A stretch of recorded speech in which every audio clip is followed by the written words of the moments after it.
อย่าให้ต้องเสียเวลาคอยตั้งตานับวันนับคืนหรือมีแฟนไม่เคลียร์คลอ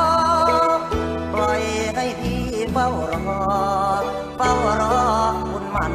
ควันยืนจึงได้มองรถไถมาขนเอาเนาะรั้วสะพานแห่งนี้จะใช้ได้เฉพาะยามแล้งเท่านั้นยามฝนนี่น้